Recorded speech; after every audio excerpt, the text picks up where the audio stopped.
Alors, bonjour tout le monde. Alors, je fais rarement ça, sauf quand, il y a quelques années, quand je défendais, quand je parlais de l'association, etc., etc.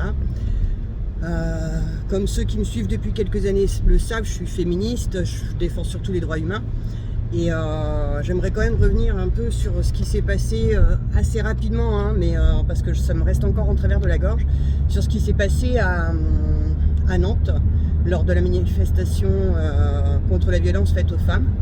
C'est quelque chose que j'ai pu constater un peu partout là, que je regarde un peu comment ça se passe en France au niveau des luttes féministes. Et pour le coup, automatiquement, je compare à ce que nous, on a vécu en Équateur, en Amazonie, ce qui était mon combat là-bas aussi, ce dont on était parvenu. Et moi, je me rappelle de scènes, quand j'allais aux réunions entre organisations différentes, féministes, etc., etc., je me rappelle que c'était ce qu'on appelait presque pour nous de l'autocuidado. Alors, c'est comme ça que ça s'appelle là-bas, c'est-à-dire prendre soin de soi. Et en fait, c'était en se retrouvant toutes on se faisait du bien, on s'encourageait à continuer nos luttes, nos combats, parce que justement les combats étaient très très difficiles avec les autorités locales, avec les municipalités, avec la police, etc., etc., etc. Et c'était une lutte tellement difficile de faire entendre la voix des femmes que se retrouver entre nous, c'était là vraiment le symbole de la sororité. On se redonnait des forces, on discutait ensemble, etc. Je vous dis pas qu'il n'y avait pas des désaccords sur certaines choses, je vous dis pas qu'il n'y avait pas d'intérêt personnel pour certaines, des intérêts politiques pour d'autres, etc., etc. Je vais pas vous dire ça.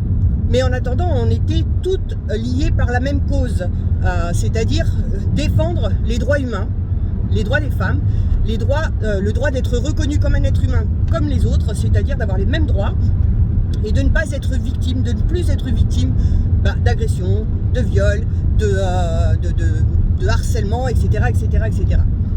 Et quand on parlait de femmes, alors qu'en Équateur ils sont très très cathos, hein, donc religieux, etc., etc., quand on parlait de femmes, on intégrait les femmes travesties, on intégrait les femmes trans, on intégrait toutes celles qui se considéraient comme femmes, lesbiennes, etc., etc. Parce que même pas ça nous traversait l'esprit de dire, non, elle, c'en est pas une. Vraiment, ça nous a pas traversé l'esprit. Les femmes noires, en l'occurrence aussi. Alors, je peux pas parler des femmes musulmanes, parce que là, en Amazonie, il n'y en avait pas, pour être super honnête avec vous. En tout cas, pas dans la région où j'étais. Mais c'était même pas l'idée que... ça nous traversait même pas l'esprit de dire, elle est noire, donc elle a d'autres luttes, etc., etc. Quand on faisait bloc contre les violences faites aux femmes, à ce moment-là, on était toutes ensemble. Après, en effet, il y avait des groupes, et c'est pour ça que je vous dis, il y avait plusieurs groupes et plusieurs organisations différentes. En effet, par exemple, Martha, qui s'appelle toujours Martha d'ailleurs, elle fait partie d'un groupe des afrodescendants, des femmes afrodescendantes, comme ils disent là-bas. Et elle luttait justement pour la reconnaissance des Noirs, etc., etc., pour toute l'histoire qu'il y a aussi en Amérique latine avec les Noirs. Et je ne sais pas comment vous expliquer, j'ai été terriblement choquée qu'en France on ne soit pas capable de faire ça. Juste un autre détail, c'est que quand même, donc Athéna, dans cette petite ville là d'Amazonie, du fin fond de l'Amazonie en Équateur, quand il a été question d'élire une personne, de choisir une personne qui représenterait le comité des droits des femmes dans lequel je faisais partie, contre les violences faites aux femmes, vous savez qui est-ce qu'on a élu pour nous représenter au conseil municipal? C'est une femme trans. C'est une femme trans qui nous a représenté, qui a représenté le comité des droits et de la lutte contre les violences faites aux femmes. Donc c'est pour vous dire à quel point là-bas, en Amérique latine, ou en tout cas en Équateur, mais je peux dire en Amérique latine pour avoir rencontré pas mal de mes consoeurs dans certaines conférences, etc., etc., je peux vous dire qu'elles ont bien conscience qu'avant de commencer à faire une intersectionnalité et de dire d'un côté on va mettre les femmes noires parce qu'elles sont noires, de l'autre les femmes musulmanes parce qu'elles sont musulmanes, de l'autre les femmes trans parce qu'elles sont trans, de l'autre côté les femmes prostituées, etc., etc. Mais avant tout on est toutes des femmes en fait. D'abord déjà juste si on pouvait nous considérer comme des humains, alors oui on est totalement d'accord Et c'est important de souligner que la femme noire va supporter encore plus de racisme, que la femme musulmane va aussi supporter encore plus de racisme, et qu'il y a encore tout un tas de choses à régler là-dessus. Mais on ne peut pas continuer ou s'attendre à ce que ça avance si nous sommes nos propres ennemis, si nous sommes nous-mêmes en train de nous séparer les unes des autres. C'est juste pas possible et inentendable, et encore moins dans une manifestation quand on est censé rassembler tout le monde. Ça, c'est juste pas possible. Voilà, alors ça, c'était quelque chose qui me tenait vraiment à cœur parce que en Équateur, ils admirent la France, les femmes admirent la France, celles qui luttent. Elles se disent que la France, c'est un pays précurseur, le pays des droits de l'homme, que les femmes, elles ont beaucoup de chance avec les Français, que ceci, cela, etc., etc. J'avais beau leur dire, attention, c'était pas non plus l'apothéose, hein, la France. C'est vrai qu'on est bien avancé sur pas mal de choses, mais c'est pas spécialement l'apothéose. Elles avaient du mal à me croire, et je pense que pendant toutes ces années où je suis restée là-bas, j'ai fini moi aussi par croire que, en effet, la France était probablement plus civilisée, plus avancée, surtout sur les droits des femmes. Et puis surtout, je me disais, non, nous les femmes, en effet, il y a plein d'associations, au point que quand je suis rentrée, je me suis dit, en fait, j'ai plus rien à faire, entre guillemets, hein, je fais partie des manifestations, etc., mais j'ai plus rien à faire puisqu'elles font déjà tout. Elles sont déjà dans l'action, elles luttent, etc., etc. Donc, je me disais, mais voilà, et là, cette manifestation, alors je suis pas une parole d'évangile ni quoi que ce soit, je dis juste que en tant que femme, on lutte pour nos droits, pour l'égalité des droits, contre les violences que l'on subit, toutes, d'accord, toutes celles qui se considèrent comme une femme. On devrait avoir le droit d'être libre de manifester, libre de dire stop, libre, si on est féministe et qu'on dit que la femme, elle est libre de décider toute seule, elle doit être libre aussi de dire, moi j'ai envie de mettre un voile, parce que elle n'est pas tout le temps soumise, c'est ce qu'on dit, hein, la femme elle n'est pas tout le temps soumise.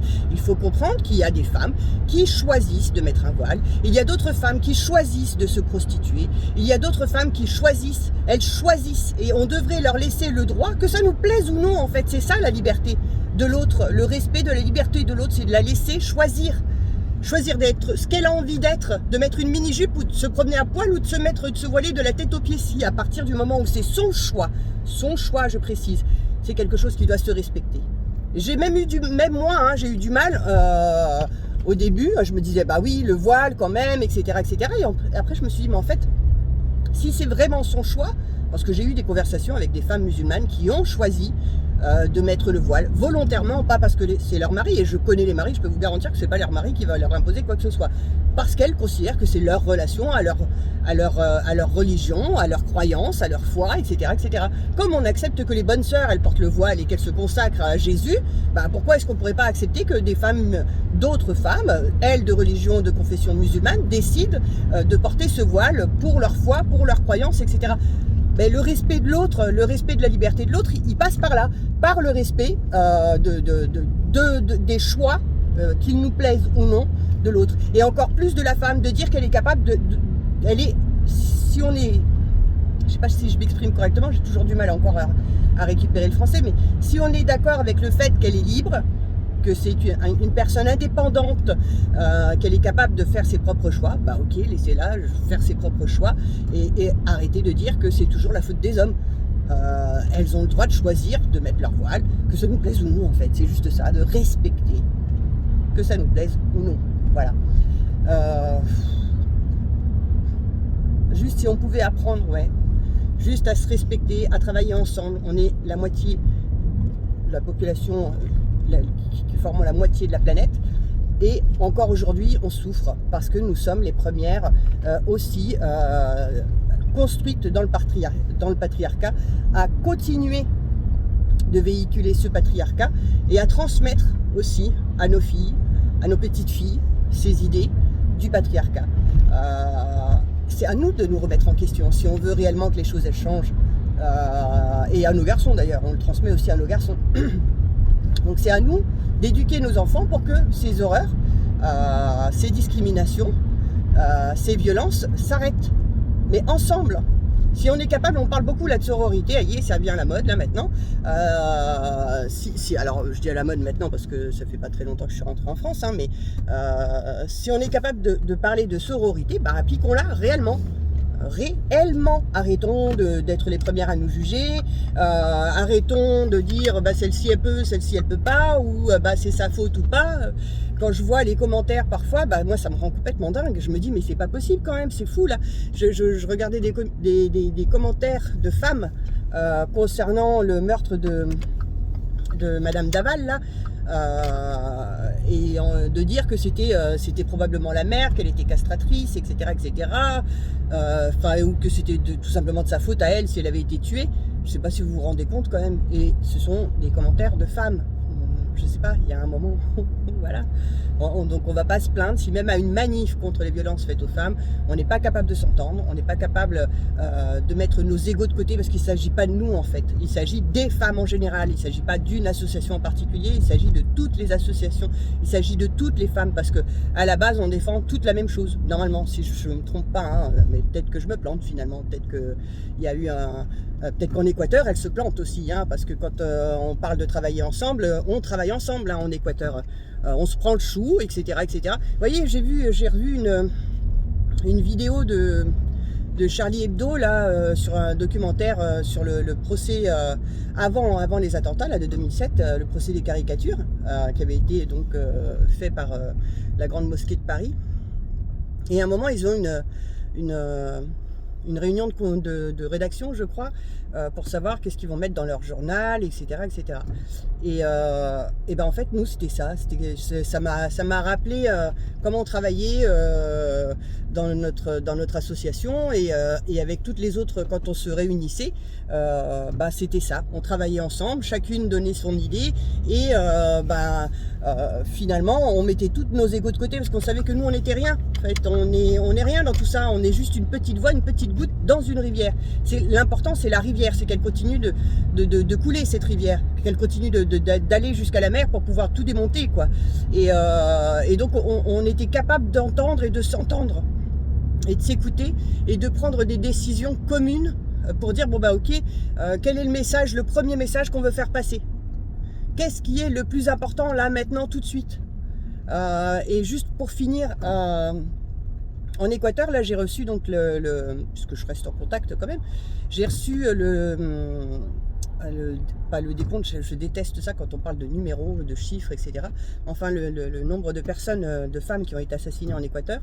Et alors ce que j'ai trouvé génial, c'est une grande claque dans la figure de celle qui ne voulait pas là à la manifestation de Nantes ajouter les femmes, mais elle mettait qu'il y avait eu 101 féminicides, dont 5 femmes trans. Voilà, c'est pour vous dire, dans un pays qui est encore ultra catho, qui se prétend laïque, mais qui est encore ultra catho, elles sont encore capables de faire ça. Voilà. Alors nous, qui nous prétendons un pays laïque, moderniste, avancé, etc., etc., nos associations à nous, elles sont pas capables de faire ça. Bah, je sais pas, honte à nous, quoi. Voilà. Voilà, bon, ça m'a pris un petit peu de temps, mais je voulais absolument vous dire tout ça. Voilà, bon ben, pour moi, ce sera direction une autre manif cette fois-ci. Bisous à tous, prenez bien soin de vous et n'oubliez jamais que si on n'est pas capable de s'unir, on n'arrivera jamais à rien. Mais genre, vraiment jamais à rien.